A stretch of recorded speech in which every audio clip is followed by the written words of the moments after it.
Hello everyone, this is Jha sir. Specially, I am going to teach you chemistry. This is the 10th lecture of chapter number 1, some basic concepts of chemistry. If you have not watched my previous lecture, lecture number 9 and lecture number 8, that is very much important. So first watch that both videos and after then continue, because this video is going to make you a very perfect knowledge about the solutions. So dear students, I hope that till the previous lecture, all the 9 lecture, you have understood the concept. If you have not understood any type of concept in any topic, then please do comment below that video, so I can understand that you are not able to understand any topic of any term. So let's begin. Today our term is specially about called concentration terms. अब आपके दिमाग में question आ रहा होगा कि sir ने ये total 9 video तो सर ने अपने बनाया है, जिसमें आपने स्टेप टू स्टेप बहुत अच्छे से समझाया भी है, हम लोगों को समझ में आया, हम लोगों ने न्यूमेरिकल्स भी टच किया, IIT लेवल के न्यूमेरिकल्स है, नीट लेवल के न्यूमेरिकल्स है, उसको भी हमने टच किया, बहुत सारी चीज़ें हमें समझ में आई। लास्ट वाला जो मैंने आप लोगों को 9th एनालिसिस, ग्रेविमेट्रिक एनालिसिस वाला जो टर्म था, उसके बाद एक और था प्रिंसिपल ऑफ एटम कंजर्वेशन, जिसमें टोटल मास या total number of atoms of reactant must be total number of atoms of product, जो ऑलरेडी हम लोगों ने क्लास में डिस्कस भी किया था। ये जो वीडियो है, ये वीडियो बेस्ड है कंसंट्रेशन टर्म्स की। अब आपके दिमाग में क्वेश्चन आएगा कि सर ये कंसंट्रेशन टर्म्स कहाँ लगे, तो उसके लिए मैं आपको बता दूं बच्चों, ये कंसंट्रेशन टर्म्स लगता है सॉल्यूशन। अगर आपके पास सॉल्यूशन है तो सॉल्यूशन में आप कंसंट्रेशन टर्म्स लगे। फिर आपके दिमाग में क्वेश्चन आएगा सर ये कंसंट्रेशन वर्ड क्या है। वेरी नाइस क्वेश्चन बच्चों। Concentration depends upon the number of moles of solute. अब आप खुद समझ लीजिए कि अगर हमें शरबत बनाना है और शरबत में मिठास किसी को ज़्यादा पसंद है, किसी को बहुत ज़्यादा पसंद है, किसी को उससे भी ज़्यादा पसंद है, तो आप कह सकते हो ये शरबत का कंसंट्रेशन बढ़ रहा है। जैसे जैसे number of moles of solute हम सॉल्वेंट में डिसॉल्व करते जाएंगे कि हमारा सॉल्यूशन का जो कंसंट्रेशन टर्म्स है वो इंक्रीज होते जाएगा। इसको इस तरह से समझिए कि अगर जैसे एज फॉर एग्जाम्पल आपकी मम्मी चाय बना रही है, चाय लगभग बन चुकी है और आप 5 मिनट के लिए गैस स्टोव के पास खड़े हो, आपने देखा कि चाय का जो कंसंट्रेशन है मतलब पूरा परफेक्ट हो गया। अगर उससे ज़्यादा हम टेम्परेचर पर देंगे तो वॉल्यूम हमारा धीरे धीरे डिक्रीज होगा, टेम्परेचर इंक्रीज हो रहा है, प्रेशर इंक्रीज हो रहा है, तो डेफिनेटली वॉल्यूम हमारा धीरे धीरे कम होगा। अब किसी भी चीज़ में देख लीजिए, अगर पानी को ही प्योर सॉल्वेंट को अगर आप बॉईल करोगे, कंसंट्रेशन आप बढ़ा रहे हो, टेम्परेचर बढ़ा रहे हो, तो क्या होगा, वॉल्यूम धीरे धीरे ऑटोमेटिकली सॉलिड लिक्विड से वो जो है वेपर में कन्वर्ट हो रहा है, गैसेस में कन्वर्ट हो रहा है, जो लिक्विड फेज वाला वॉल्यूम था वो धीरे धीरे कम होते जा रहा है। तो बच्चों ये सॉल्यूशन टर्म्स जो है स्पेशली कंसंट्रेशन, ये सॉल्यूशन टर्म्स के लिए ही है। सॉल्यूशन क्या है? A solution is a homogeneous mixture of solute and solvent. ये आप जानते हैं कि वैसे सॉल्यूशन क्या, आपके दिमाग में क्वेश्चन होगा, जब भी किसी भी 2 या 2 से अधिक चीजों को आप मिलाते हैं तो वो एक मिक्सचर का निर्माण करता है। वही चीज मैंने आपके बोर्ड पे लिखा है, a mixture of 2 or more than 2 substances is called mixture. Oh sorry, is called a mixture of 2 or more than 2 substances is called solution. The mixture of 2 or more than 2 substances is called solution. Solution is of 2 type, homogeneous solution and heterogeneous solution. जैसे mixture में आप आ रहे थे, अब ये solution में आपके दिमाग में क्वेश्चन आते हैं, बहुत सारे बच्चे सॉल्यूशन वर्ड सुनते ही समझ जाते हैं कि शरबत मतलब लिक्विड सॉल्वेंट होगा और सॉल्यूट जो है सॉलिड होगा। ऐसा कतई जरूरी नहीं है बच्चों। इसके लिए आपको समझना क्या है, कुछ भी 2 चीज, सॉलिड सब्सटेंस का भी मिक्सचर हो सकता है, 2 सॉलिड सब्सटेंस का भी सॉल्यूशन हो सकता है, 2 लिक्विड का भी हो सकता है, 2 गैसियस का भी हो सकता है, सॉलिड लिक्विड का होगा, सॉलिड गैस का होगा, सॉलिड सॉलिड का होगा, उसी तरह से लिक्विड सॉलिड का होगा, लिक्विड लिक्विड का होगा, लिक्विड गैस का होगा, उसी तरह से गैस सॉलिड का होगा, गैस लिक्विड का होगा, गैस गैस। तो सॉल्यूशन जो है आप ये 9 टाइप्स के सॉल्यूशन बना सकते हैं। अब डिपेंड करता है कि होमोजीनियस सॉल्यूशन जो है उसमें सॉल्यूट या सॉल्वेंट दोनों का यूनिफॉर्म रेशियो रहता है, उसमें जो अमाउंट होता है उसका फिक्स्ड रेशियो रहता है, इतना आपको सॉल्यूट रहेगा, इतना आपका सॉल्वेंट रहेगा, तब जाकर के आपका होमोजीनियस मिक्सचर जो बनेगा वो एक सॉल्यूशन, उस सॉल्यूशन को आप कह सकते हो it is a homogeneous mixture of solute and solvent. अब क्वेश्चन आया कि होमोजीनियस मिक्सचर तक तो सही है सर, अब यहाँ पर आप मुझे एक चीज बताइए, ये सॉल्यूशन टर्म्स में क्या क्या कंसंट्रेशन हो सकते हैं? तो कंसंट्रेशन के तौर पर यहाँ पर सॉल्यूशन में हम लोगों को मिलेगा molarity, molarity, normality, mole fraction, percentage calculation, percentage weight by weight, percentage weight by volume and percentage volume by volume, उसके बाद पार्ट्स पर मिलियन ppm, ये सारी चीजें हम लोगों को कंसंट्रेशन में सीखनी होगी। तो चलिए बच्चों हम लोग स्टार्ट करते हैं मोलैरिटी से, जो सबसे पहला टर्म है। आप लोगों ने अभी तक जो मोल कंसेप्ट में सीखा था कि नंबर ऑफ मोल्स कैसे निकालना है, याद है आप लोगों को नंबर ऑफ मोल्स निकालने का तरीका? Number of moles is equal to given mass by molecular mass, हम लोगों ने फार्मूला भी लिखा था, याद है क्वेश्चन में जो मास दिया रहता है उसको मॉलिक्यूलर मास से हम लोग अगर डिवाइड कर देते हैं तो उस कंपाउंड का हम लोगों को नंबर ऑफ मोल्स मिलता है। तो यहाँ पर ये वर्ड हम लोगों को बहुत यूज होने वाला है, नंबर ऑफ मोल्स। तो यहाँ पर अगर मैं बात करूँ मोलैरिटी, मोलैरिटी क्या होती है बच्चों? पहले इस चीज को समझ लीजिए, इसको कैपिटल एम से डिनोट किया जाता है। मोलैरिटी हो गया number of moles of solute dissolve in litre of solution. आप कह सकते हो number of moles of solute dissolve in solution, या किसी भी सॉल्यूशन में जो आप number of moles of solute दे रहे हो उसको जो आप डिसॉल्व करोगे, सॉल्यूशन लीटर में होगा, बस एक ही चीज। तो यहाँ पे आप लिख सकते हो number of moles of solute, number of moles of solute by volume of solution in liter।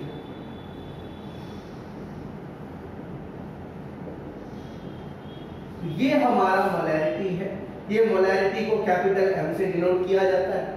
ये मोलैरिटी आपका डिपेंड करता है टेम्परेचर पर, प्रेशर पर, जैसे जैसे बढ़ाओगे इसका कंसंट्रेशन बढ़ते जाएगा, क्योंकि आप जो भी वॉल्यूम के अंदर में सॉल्यूट, हाँ यहाँ पर एक चीज और क्वेश्चन आता है, अगर हमारा मिलीलीटर में दिया होगा तो 1000 से डिवाइड कर दोगे।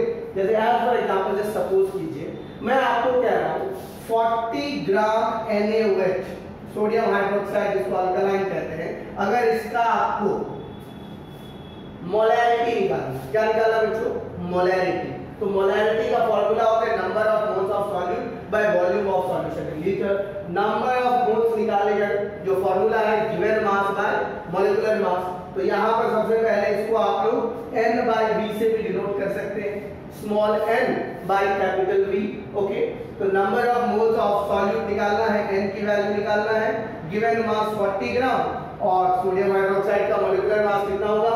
सोडियम का होगा 23, ऑक्सीजन का 60, हाइड्रोजन का 1, सबको ऐड कर दीजिए, हो जाएगा 40 by 40 gram is equal to 1। तो number of moles of solute हो गया आपका 1। अब इसको volume of solution in litre, कितने मिलीलीटर का अगर आपको मान लीजिए 40 gram NaOH is dissolved in 750 ml of water, बराबर। ये 750 ml में मैंने इसको डिसॉल्व किया और इसकी मोलैरिटी मुझे निकालनी है। तो मोलैरिटी इज इक्वल टू होता है number of moles of solute by volume of solution in litre. Number of moles of solute निकला है 1, वॉल्यूम जो है 750 ml है, तो 750 बाय 1000, तो 1000 ऊपर में चला गया, 0 0 कैंसिल कर दीजिए, 25 4 जा, 25 3 जा, तो 4 by 3 that is equal to 1.33 molarity इसका सॉल्यूशन। तो कहने का मतलब यहाँ पर ये जो volume of solution in litre है, तो इसका मतलब ये मत समझ लेना आप लोग कि सर ने लीटर लिखा है मतलब 1 लीटर, यहाँ पे मिलीलीटर्स में दिए रहेंगे, क्वेश्चन को आपको लीटर में कन्वर्ट कर देना है। तो मोलैरिटी एक कंसंट्रेशन टर्म है जिसमें आप किसी भी सॉल्यूशन की मोलैरिटी जो निकालोगे उसका formula number of moles of solute dissolve, number of moles of solute dissolve in volume, जो भी सॉल्यूशन का वॉल्यूम होगा वो लीटर में होगा। तो अगर इसका आप लोग डिफाइन लिखना चाहते हैं मोलैरिटी का, तो वो आप लोग इस तरह से लिख सकते हैं, the number of moles of solute dissolve in litre of solution, dissolve in 1 litre of solution भी डाल सकते हो, लीटर है तो आप जितना लीटर में आप डिसॉल्व कर रहे हो तो वो लीटर आपको बस खाली डाल देना है। बाकी फॉर्मूला के तौर पर आप इसको ऐसे लिख दीजिए, number of moles of solute by volume of solution in litre. तो इसको अगर आप लोग फॉर्मूला के तौर पर लिखना चाहें तो m = n/v, गॉट इट। ये आप लोग लिख लीजिए नोटबुक में, यहाँ पे चाहे तो स्क्रीनशॉट भी आप लोग ले सकते हैं, अगर नहीं लिखने का मूड है तो आप लोग स्क्रीनशॉट ले लीजिए। चलिए बच्चों, इसके बाद जो सेकंड टर्म है हमारा आफ्टर मोलैरिटी, मोलैरिटी के बाद में है मोलालिटी।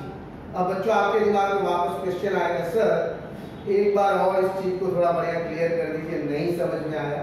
तो बच्चों मैं आपको फिर से कह देता हूँ, मोलैरिटी के लिए अगर मोलैरिटी में आप लोगों को number of moles of solute निकालना है तो n का फॉर्मूला हो जाएगा मॉलिक्यूलर वेट, ये जो होगा by molar mass by volume of solution in litre ml/1000।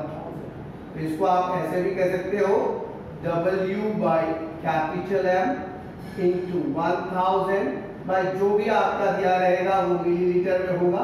तो इस तरीके के फॉर्मूला को भी आप लिख सकते हैं अपने नोटबुक में जनरली, कि यही फॉर्मूला से आपका सॉल्व होगा। और बहुत सारे क्वेश्चन इस तरीके से भी मिलेंगे कि भाई एक का मोलैरिटी दिया हुआ है, दूसरे का वॉल्यूम दिया हुआ है और आपको दूसरे का मोलैरिटी निकालना है। तो उस समय पे आप लोगों को जो फॉर्मूला यूज करना है m1v1 = m2v2। बोलोगे सर ये क्या है? तो बच्चे दो सॉल्यूशन है, दोनों सॉल्यूशन में एक की मोलैरिटी और वॉल्यूम दी रहेगी, दूसरे की वॉल्यूम या फिर मान लीजिए वॉल्यूम ही निकालना है और इसमें number of moles of solute दिया हुआ है। तो इस तरीके से आप m1v1 = m2v2 जो फॉर्मूला पुटअप करोगे उस तरीके से आप निकाल सकते हो। ये मोलैरिटी टर्म है बच्चों। मोलैरिटी टर्म में आप लोगों को डाउट नहीं होना चाहिए, मोलैरिटी टर्म का जो भी न्यूमेरिकल बेस्ड क्वेश्चन है वो इसी से आएगा। तो आप लोग मोलैरिटी का फॉर्मूला लिख लीजिए, मोलैरिटी के जितने भी टर्म्स यूज होंगे उसको लिख लीजिए और इस बेस पर मैक्सिमम न्यूमेरिकल्स को सॉल्व करने की कोशिश कीजिएगा। मैं एक दो और न्यूमेरिकल्स बताऊंगा, अभी फिलहाल हम लोग ये सारे टर्म्स को डिस्क्राइब कर लेते हैं, उसके बाद 1 to 1 जो है हम लोग इसको डिस्कस करेंगे। तो ये मोलैरिटी का आप लोग फॉर्मूला अपने नोटबुक में जरूर लिख लेना। अब आ जाओ बच्चों मोलालिटी, सेकेंड टर्म है हमारा मोलालिटी। मोलालिटी जो होता है बच्चा, number of moles of solute dissolve कह सकते हो, नहीं तो फिर आप कह सकते हो मिक्स। मोलालिटी जो होता है number of moles of solute dissolve in 1 kilogram of solute, molality. अब दूसरा टर्म है हमारा मोलालिटी, इसको स्मॉल m से डिनोट किया जाता है। Number of moles of solute, number of moles of solute dissolve in 1 kilogram of solvent, solvent in KG. तो बच्चों यहां पर एक चीज को ध्यान में रखना, ये तुम्हारा सॉल्वेंट के अंदर में डिसॉल्व कर रहे हो और सॉल्वेंट का वेट यहां पर केजी में, तो ये तुम्हारा टेम्परेचर डिपेंडेंट नहीं। तो इस पर याद रखना, कोई पूछेगा तुमको कि सर मोलैलिटी में आपने कहा मोलैरिटी कहा था, ये टेम्परेचर डिपेंडेंट है। याद रखना बच्चों, ये टेम्परेचर डिपेंडेंट है। टेम्परेचर बढ़ेगा मोलालिटी भी बढ़ सकती है, घटेगा मोलालिटी घट सकती है। लेकिन मोलालिटी जो है, ये सॉरी मोलारिटी और मोलालिटी ये जो है आपका, ये नॉट टेम्परेचर, ये टेम्परेचर डिपेंडेंट नहीं है, ये इंडिपेंडेंट है टेम्परेचर से। टेम्परेचर में आप बढ़ाइए घटाइए, मोलालिटी में कोई फर्क नहीं पड़ेगा। तो इस वर्ड को आप लोगों को याद रख लेना है कि हम लोग अगर मोलालिटी की बात करते हैं तो ये टेम्परेचर इंडिपेंडेंट है, ये टेम्परेचर का कोई फर्क इस पे नहीं पड़ेगा। इसको नोटबुक में लिखते जाइएगा, जो जो मेन टर्म्स है आप लोग उसको नोटबुक में नोट डाउन करते जाइए। अब यहाँ पर जैसे मैंने आपको बताया number of moles of solute bye solvent in KG, तो यहाँ पर जो कंसंट्रेशन टर्म है बच्चों, ये स्पेशली सॉल्वेंट में आप लोगों सॉल्यूशन में था, मोलारिटी जो था number of moles of solute dissolve in 1 litre of solution, या फिर ऐसे कह सकते हो number of moles of solute by volume of solution in litre. तो सॉल्यूशन के अंदर में आप डाल रहे हो और ये जो है आपका सॉल्वेंट के अंदर, मतलब आप सॉल्यूशन बनाने जा रहे हो, ये सॉल्यूशन बना नहीं है, मोलैरिटी में सॉल्यूशन बना हुआ है, उसमें आप सॉल्यूट पार्टिकल्स डाल रहे हो और उसका कंसंट्रेशन निकाल रहे हो। तो इसीलिए यहाँ पर आप सॉल्यूशन बना रहे हो, तो that's why number of moles of solute dissolve in 1 kilogram of solvent is called molarity. तो इसको भी आप लोग चाहे तो नोटबुक में नोट डाउन कर सकते हैं। m इज इक्वल टू वही हो जाएगा n bye solvent in KG होगा। यहाँ पर एक चीज याद रखना कि ये जब भी आप ये जो सॉल्वेंट होंगे वो केजी में होंगे, सॉल्वेंट इन केजी। बोलोगे सर इसको अगर मान लीजिए ग्राम में दिया रहेगा, नो प्रॉब्लम बच्चों, ग्राम में भी दिया रहेगा तो n के बदले आपका हो जाएगा W/m अपॉन जो भी ग्राम में दिया रहेगा उसको 1000 से डिवाइड कर दीजिएगा। सॉल्वेंट अगर ग्राम में दिया है तो वापस आपका जो formula m is equal to हो जाएगा W/M into 1000 बाय ग्राम में जो भी आपका सॉल्वेंट दिया रहेगा, सॉल्वेंट इन ग्राम। तो यहाँ पर ग्राम को हम लोगों ने किलोग्राम में कन्वर्ट करने के लिए 1000 से डिवाइड कर दिया। तो ये आपका एक फॉर्मूला, अगर जो भी सॉल्वेंट ग्राम में दिया है तो और किलोग्राम में दिया है तो सीधा सीधे कुछ नहीं, यहाँ पे नीचे में डाल दीजिएगा m is equal to n by kilogram, solvent in kilogram. सीधा सीधे जितना दिया रहेगा तो किलोग्राम में है तो कोई दिक्कत ही नहीं। और n की वैल्यू मैंने आपको बताया है कि n जो है given mass by molar mass. तो इस तरीके से बच्चों आप लोग जो है मोलारिटी का न्यूमेरिकल बना सकते हो। बोलोगे कि सर एक दो न्यूमेरिकल्स, मैं सारे न्यूमेरिकल्स बनाऊंगा बच्चों, बस 1 to 1 आप लोग पहले सारे फार्मूलाज को लिख लीजिए और जैसे ही फार्मूला कंप्लीट होता है मैं आप लोगों को न्यूमेरिकल्स भी बताऊंगा। तो ये हमारा मोलारिटी का फार्मूला था। अब आ जाइए नॉर्मलिटी, थर्ड जो है हमारा देख लीजिए आप लोग, जिसको कैपिटल M से डिनोट किया जाता है, उसका नाम है नॉर्मलिटी। नॉर्मलिटी जो होता है बच्चों, the number of gram equivalent of the solute dissolve per litre of the solute. Number of gram solute, equivalent gram solute. अब बोलोगे सर ये इक्विवेलेंट वेट क्या होता है? सबसे पहले आप लोगों को इक्विवेलेंट वेट याद रखना। अब जो तुम निकालने जा रहे हो जिसका नाम है नॉर्मलिटी, क्या नाम है? नॉर्मलिटी। और नॉर्मलिटी को कैपिटल N से डिनोट किया जाता है। नॉर्मलिटी जो होता है जो equivalent weight by volume of solution in 1 litre, number of moles of solute. अब बोलो सबसे पहले तो आप लोग इक्विवेलेंट वेट किसको कहते हैं वो सीख लीजिए। इक्विवेलेंट वेट जो होता है बच्चों, equivalent weight is equal to molecular weight by valency, molecular weight by valency. अब इस दो तरह के होते हैं, अगर मान लीजिए एसिड वाला होगा तो इक्विवेलेंट वेट ऑफ एसिड अगर निकालोगे, इक्विवेलेंट वेट ऑफ एसिड निकालोगे तो मॉलिक्यूलर वेट ऑफ एसिड हो जाएगा अपॉन बेसिसिटी। और अगर तुम इक्विवेलेंट वेट ऑफ बेस निकालोगे, इक्विवेलेंट ऑफ बेस, तो वापस वो भी हो जाएगा मॉलिक्यूलर वेट बाय एसिडिटी। बोलोगे सर ये बेसिसिटी और एसिडिटी क्या होता है? जैसे सल्फ्यूरिक एसिड है H2SO4, इसका अगर तुम मॉलिक्यूलर मास निकालोगे तो 98 ग्राम होगा और इसका जो बेसिसिटी है, जितने नंबर ऑफ हाइड्रोजन एटम, जैसे 2 हाइड्रोजन एटम है तो 98/2 इज इक्वल टू 49। तो इसका जो equivalent weight of sulphuric acid 49 हो जाएगा। उसी तरह बेस का निकालोगे तो जो भी मॉलिक्यूलर वेट होगा उसमें जितने OH आयंस होंगे उससे उसको डिवाइड कर दोगे तो वो तुम्हारा इक्विवेलेंट वेट ऑफ बेस निकल जाएगा। किसी भी कंपाउंड का अगर तुमको इक्विवेलेंट वेट निकालना है तो उसके मॉलिक्यूलर वेट्स को उसके वैलेंसी से डिवाइड कर दोगे तो तुम्हें उस कंपाउंड का इक्विवेलेंट वेट निकलेगा। समझ में आ गया? तो यहाँ पर नॉर्मलिटी जो है बच्चों, तो जो भी सॉल्यूट का इक्विवेलेंट वेट होगा उसको 1 litre number of moles of solute in equivalent weight, number of moles of solute, यहाँ पर इक्विवेलेंट वेट में निकालना है number of moles of solute या number of moles of solute in equivalent weight, in equivalent weight. याद रखना बच्चों, यहाँ पर मॉलिक्यूलर वेट नहीं है, यहाँ पर इक्विवेलेंट वेट है bye volume of solution in 1 litre, volume of solution in 1 litre. अब बोलोगे कि सर ये होता कैसे?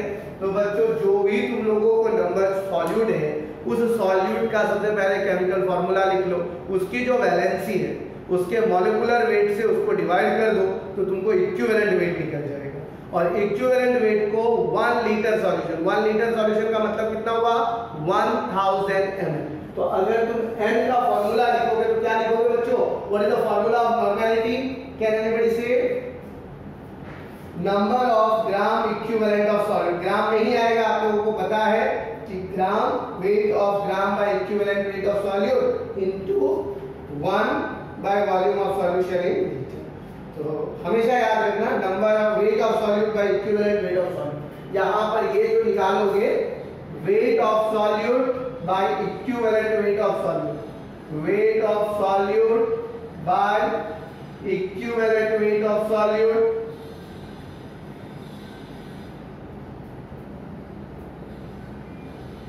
और अगर मान लीजिए जो आपका मिलीलीटर में दिया है तो 1000 ऊपर, और यहाँ पर जो भी वॉल्यूम इन मिलीलीटर अगर दिया है तो यहाँ पर उतना लिख। ये फॉर्मूला याद रख लेना बच्चों, नॉर्मेलिटी का n इज इक्वल टू क्या हो जाएगा, क्या होगा बच्चों, number of moles of solute in equivalent. और इक्विवेलेंट वेट कैसे निकालेंगे, आप देख लीजिए, wait of solute by equivalent weight of solute, wait of solute by equivalent weight of solute से आपके number of moles of solute के इक्विवेलेंट वेट निकल जाएंगे। तो अगर उसको आप स्मॉल n से डिनोट करते हो, volume of solution in litre, ये आपका नॉर्मेलिटी का फॉर्मूला हो जाता है। नॉर्मेलिटी में भी याद रखना बच्चों, नॉर्मेलिटी और मोलैलिटी का एक अच्छा रिलेशनशिप है। तो कोई अगर पूछे कि sir what is the relationship between normality and molality, याद करो मोलैलिटी में मैंने तुम लोगों को बताया था m1v1 is equal to m2v2, बताया था या नहीं बताया था, मोलैलिटी में बताया था। उसी तरह से नॉर्मेलिटी का भी n1v1 is equal to n2v2 होता है। हाँ, अगर तुम नॉर्मेलिटी को और मोलैलिटी को कंपेयर कर रहे हो तो उस समय तुमको देखना पड़ेगा, अगर एसिडिटी या बेसिडिटी जिस हिसाब से, जैसे मान लीजिए हम सल्फ्यूरिक एसिड का निकालेंगे नॉर्मेलिटी और मोलैलिटी, तो वहां पर जो अगर सल्फ्यूरिक एसिड में 2 हाइड्रोजन है, याद रखना बच्चों, तो इसका अगर 1 नॉर्मेलिटी होगा तो 2 मोलैलिटी हो जाएगा। क्यों? क्योंकि यहाँ पे जो इक्विवेलेंट वेट होगा वो 2 हो जाएगा। बोलोगे कि sir what is the relationship between the normality and molality, तो नॉर्मेलिटी में हम लोगों ने इक्विवेलेंट वेट निकाला है और उसमें जो है मॉलिक्यूलर वेट, तो इसीलिए तुम लोगों को याद रखना है कि जब हम लोग मोलैलिटी निकाल रहे थे तो number of moles of solute, तो उस समय number of moles of solute, यहाँ पर इक्विवेलेंट वेट ऑफ सॉल्यूट निकालेंगे तो फर्क तो पड़ेगा ना बच्चों। तो इसीलिए जैसे जैसे हमारा मोलैलिटी और नॉर्मेलिटी को कंपेयर करोगे तो बस एक ही चीज को ध्यान रखना है, वो है इक्विवेलेंट वेट, और इक्विवेलेंट वेट होता है मॉलिक्यूलर वेट बाय वैलेंसी। तो ये था बच्चों हम लोगों का नॉर्मेलिटी, जिसको आप लोग फार्मूला लिख सकते हैं। अगर आपको नॉर्मेलिटी और मोलैलिटी दोनों को कंपेयर करना है, राइट, अगर आप दोनों को कंपेयर करना चाहते हो तो आप लिख सकते हो कि भाई जितनी हमारी नॉर्मेलिटी होगी, अगर मोलैलिटी में मान लीजिए एसिडिटी बेसिडिटी की जो वैल्यूज दी होगी उस हिसाब से हम लोग निकाल देंगे, जितने हाइड्रोजन होंगे उतनी मोलैलिटी। तो N1 जो होगा ये आपका क्या हो जाएगा बच्चों, M1 by E1 equivalent weight, और उसमें जो था M1 by जो number of moles of solute, N1 by molar mass था M1 था। तो ये दोनों में फर्क है, इक्विवेलेंट मास का और मोलर मास का, बाकी कोई फर्क नहीं। ये जो आप निकालोगे M1v1 M2v2, तो M1 की जो वैल्यू होगी वो वैल्यू आप जानते हो number of moles of solute by volume of solution in litre, उसी हिसाब से यहाँ पर number of moles of solute in equivalent weight by volume of solution in litre. Generally normality जो है किसी भी सॉल्यूट को 1 लीटर सॉल्यूशन में जो डिसॉल्व करते हैं उसको हम लोग नॉर्मेलिटी कहते हैं। तो बच्चों ये था हमारा नॉर्मेलिटी। उसके बाद हम लोग चलते हैं जो नेक्स्ट हमारा टॉपिक है आफ्टर नॉर्मेलिटी, मोल फ्रैक्शन। इसको अगर आप लोग नोट डाउन करना चाहे पहले नोट डाउन कर लीजिए, सारा बोर्ड पे क्लियर दिख रहा है आप लोगों को, देख लीजिए, अगर कुछ ना दिखे तो मैं जूम इन कर दूं ताकि आप लोगों को पूरा स्पष्ट दिख सके।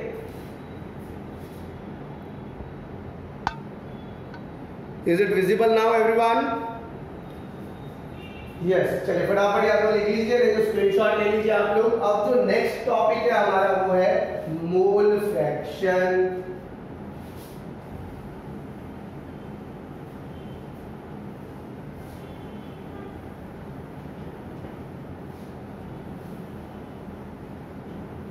अब बोलोगे सर ये क्या होता है मोल फ्रैक्शन, बहुत बच्चों के दिमाग में होता है। What is mole fraction? Mole fraction जो होता है, जैसे हम लोग number of moles of solute निकालते हैं, उसी तरीके से अगर हमारे जो सॉल्यूशन में कितने नंबर ऑफ मोल्स हैं, सॉल्यूशन के अंदर में सॉल्यूट के कितने नंबर ऑफ मोल्स है, सॉल्यूशन के अंदर में सॉल्वेंट के कितने नंबर ऑफ मोल्स है, उसका जो रेशियो का सम होता है उसी को मोल फ्रैक्शन कहते हैं।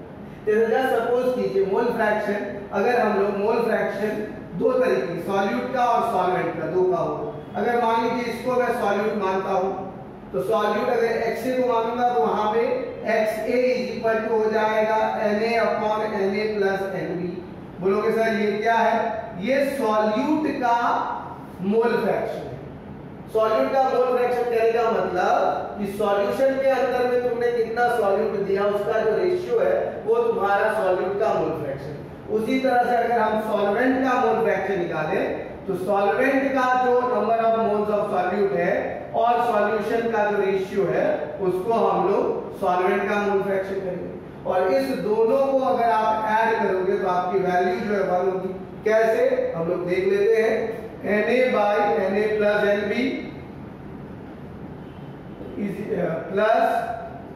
Nb plus Nb/Na plus Nb, दोनों का एलसीएम Na प्लस Nb है और ऊपर में भी Na प्लस Nb हो जाएगा, तो इस दोनों को कैंसिल करके कितनी हो जाएगी वैल्यू 1 हो जाएगी। मतलब सॉल्यूट और सॉल्वेंट इस दोनों का जो मोल फ्रैक्शन का सम होगा वो 1 होना चाहिए, वो 1 से ग्रेटर नहीं होना चाहिए, 1 से लेस नहीं।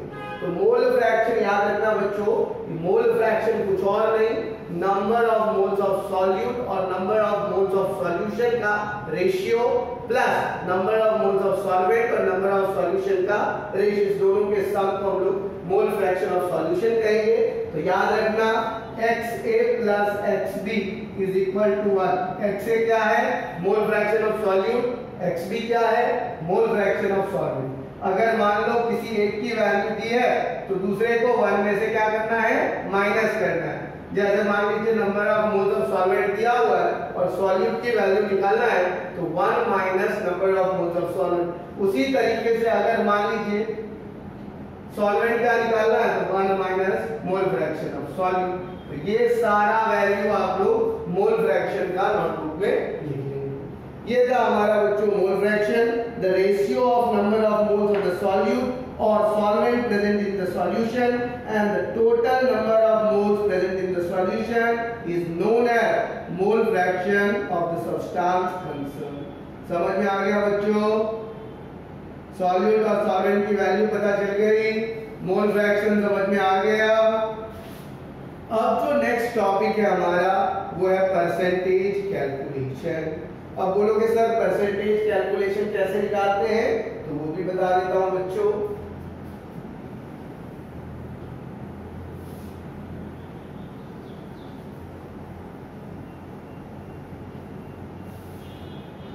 परसेंटेज कैलकुलेशन, तो ये मैंने आपको स्टार्टिंग में ही बताया था, ये परसेंटेज कैलकुलेशन में W/W परसेंटेज होता है, W/V परसेंटेज होता है और V/V। तो हम लोग जानते हैं रिएक्टेंट आपस में रिएक्ट करके एक प्रोडक्ट का फॉर्मेशन करते हैं, बराबर। रिएक्टेंट आपस में रिएक्ट करके किस चीज का फॉर्मेशन करते हैं बच्चों? प्रोडक्ट का। तो यहाँ पर रिएक्टेंट का जो वैल्यू होगा आप लोगों को याद क्या रखना है कि ये टर्म्स जो है आपके सॉल्यूट के जो टर्म्स होंगे वो ग्राफ, तो आपको कोई पूछेगा कि सर इसको कैसे रिप्रेजेंट करें। सपोज कीजिए 100 ग्राम आपका सॉल्यूशन है, उस 100 ग्राम सॉल्यूशन में आपको याद रखना है 10 ग्राम अगर सॉल्यूट हुआ, उसको W/W परसेंटेज क्यों कहा जाता है? पहले जस्ट सपोज कर लीजिए 100 ग्राम हमारा सॉल्यूशन, उसमें 10 ग्राम ग्लूकोज, तो 10 ग्राम ग्लूकोज होगा और 90 ग्राम पानी होगा।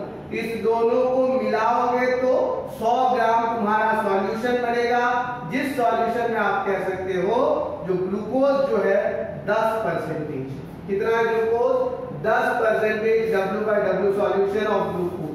तो 10% का मतलब ये हो गया कि 10 ग्राम सॉल्यूट और 90 ग्राम सॉल्वेंट, इस दोनों को मिलाया तो 100 ग्राम सॉल्यूशन। इस चीज को याद रखना बच्चों कि जब भी अगर हम कोई टर्म का यूज करते हैं, परसेंटेज कैलकुलेशन टर्म की बात कर रहा हूं मैं, तो परसेंटेज कैलकुलेशन में हमेशा याद रखना, सबसे पहले तो तुम लोगों को W/W का मतलब ही हो गया कि ये सॉल्यूशन जो है तुम्हारा ग्राम में दिया है। इसको अगर लिखना चाहो तो लिख सकते हो, the concentration of a solution में also express in the percentage W/W, it is the mass of solute present in 100 gram of solution.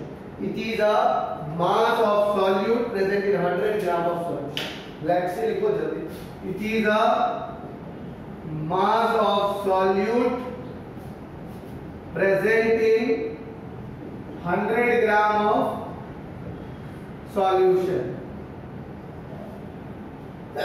Sorry, 100 gram of solution. तो अगर इसका फॉर्मूला लिखना चाहे परसेंटेज W/W तो क्या होगा बच्चों, कोई बता सकता है? एनी ऑफ यू क्या होगा परसेंटेज W/W? जो मैंने फॉर्मूला जो लिखा देखो, जो डिफाइन लिखा है, it is a mass of solute present in 100 gram of solution. तो इसको कैसे लिखोगे?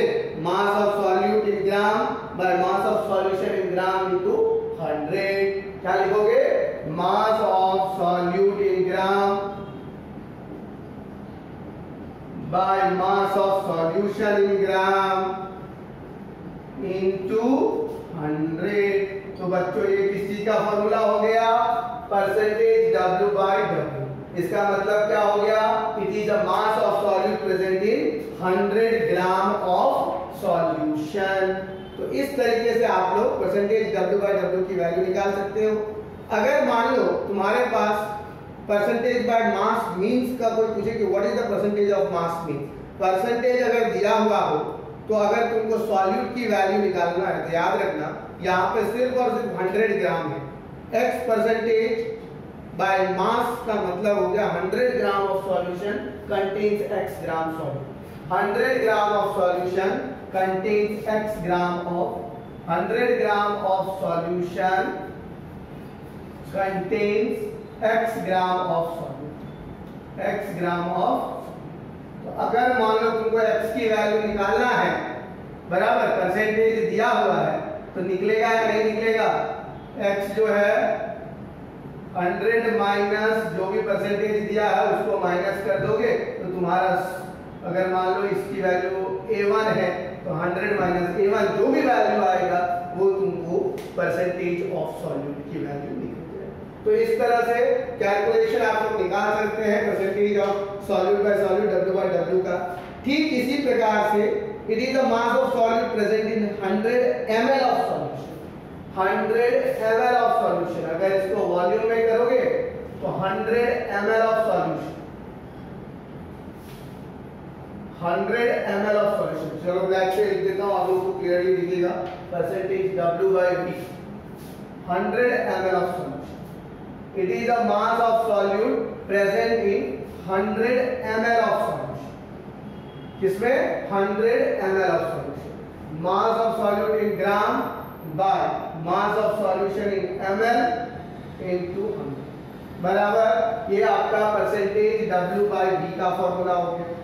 कोई पूछेगा कि सर W/V क्या होता है, तो बच्चों ये याद रखना, अगर रिएक्टेंट का और प्रोडक्ट का ये दोनों वेट अगर ग्राम में देगा तो W/W परसेंटेज याद रखना।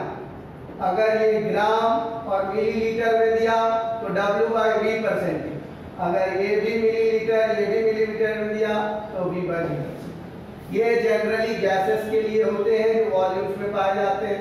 तुम्हारा ये दोनों का चीज हो सकता है, लिक्विड सॉलिड, और जनरली सॉलिड या लिक्विड को भी करोगे तो ग्राम में कन्वर्ट करके इस रिएक्शन को आप कर सकते हैं। तो ऊपर में जो रिएक्टेंट और प्रोडक्ट लिखा उसको थोड़ा तुम लोग हाईलाइट कर लेना ताकि पता चल सके तुम लोगों को कि परसेंटेज W by V का मतलब हो गया 100 ml सॉल्यूशन में x ग्राम अगर सॉल्यूट होगा तो तुम उसी तरीके से जैसे हम लोग परसेंटेज W by W निकाले थे उस तरह से परसेंटेज W by V निकाल सकते। तो याद रखना W by V का मतलब हो गया मास of solute in gram bye volume of solution in litre.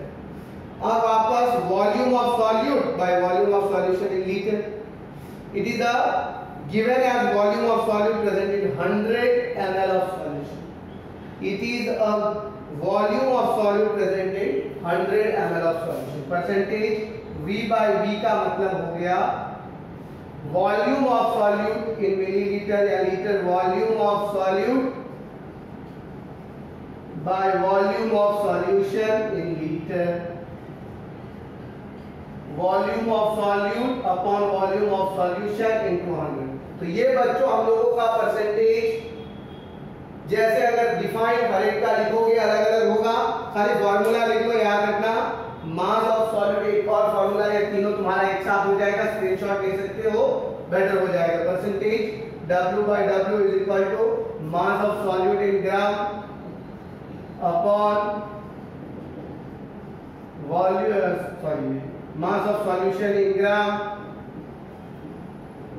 into 100, mass of solution in gram into 100 बराबर। तो ये percentage W by W, percentage W by V और परसेंटेज V by V। अब तुम्हारे पास लास्ट टर्म बचा parts पर million, दिख रहा है तुम लोगों को ppm। तो ppm का मतलब पर मिलियन का मतलब कितना होता है 10 to the power 6। तो अगर कोई पूछे कि सर पार्ट्स पर मिलियन निकालना है तो इसका मतलब क्या होगा, तो mass by volume of solute. अगर कोई पूछे याद रखना पार्ट्स पर मिलियन अगर तुम लोगों को निकालना हो तो तुम लोग इस तरह से निकाल सकते हो। चलो ये लिख लिया तुम लोगों ने, मैं यहाँ पे लिख देता हूँ तुम लोगों को लास्ट वर्ड जो है पार्ट्स पर मिलियन वाला, जहाँ पे 10 to the power 6 लिख रहा है तुम लोगों को। इसका मतलब होता है mass by volume of solute by mass by volume of solvent, mass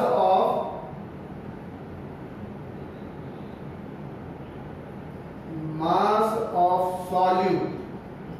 याद रखना ये पार्ट्स पर मिलियन का मतलब हो गया 10 to the power 6, ओके। और इसका फॉर्मूला अगर निकालोगे तो volume of solute by volume of mass of solute by volume of solute, उसी तरह से mass of solvent by volume of solvent बराबर into 10 to the power 6 into 10 to the power 6। तो ये पार्ट्स पर मिलियन का फॉर्मूला हो गया। याद रखना बच्चों मास और मास और वॉल्यूम का जो रेशियो होगा सॉल्यूट और सॉल्वेंट का, उसको अगर हम 10 to the power 6 से मल्टीप्लाई कर दें तो ये हमारा इस चीज का फॉर्मूला आ जाएगा बच्चों पार्ट्स पर मिलियन का। तो ये था बच्चों हमारा आज का टॉपिक। ये सारी चीजें का जो न्यूमेरिकल पार्ट है वो मैं आपको नेक्स्ट वीडियो में दिखाऊंगा, ताकि ये जो कंसंट्रेशन टर्म्स था एटलीस्ट मैं वो समझाने की कोशिश किया। आप लोग सारे डिफाइन को अच्छे से नोटबुक में लिख लीजिए। इसके बाद जो वीडियो मिलेंगे आपको सारे न्यूमेरिकल्स के वीडियो रहेंगे, मोलारिटी, मोलैरिटी, नॉर्मलिटी, एक और आता है फॉर्मेलिटी, जो फॉर्मूला मास होता है उसका फॉर्मेलिटी होता है। और फॉर्मूला मास किसका होता है बच्चों, मैंने बताया था तुम लोगों को, याद करो, specially about the crystalline solid. जिस सॉलिड का स्ट्रक्चर 3D में होता है उसका फॉर्मूला मास निकलता है। तो फॉर्मूला मास का नॉर्मलिटी जो निकालोगे उसको फॉर्मेलिटी कहोगे। तो ये मेनली 6 टर्म्स हैं, इसको अगर लर्न कर लिया तो न्यूमेरिकल बेस्ड में कोई भी क्वेश्चन ऐसा नहीं है जो नहीं आएगा। बाकी चीजें हम लोग न्यूमेरिकल्स वाले जितने भी क्वेश्चंस हैं वो नेक्स्ट वीडियो में आप लोगों को देखने को मिलेगा। आज के लिए बस इतना ही। आशा करता हूँ आप लोगों को समझ में आया होगा। जो भी डाउट्स है आपके, आप इस वीडियो के नीचे में कमेंट कर सकते हैं। अगर आपको ये वीडियो अच्छा लगा, समझ में आया तो लाइक करें, सब्सक्राइब करें, अपने दोस्तों के साथ शेयर करें, ताकि वो भी इस पेंडेमिक सिचुएशन में एजुकेशन का बेनिफिट उठा सकें। Thank you very much for watching. Have a great day.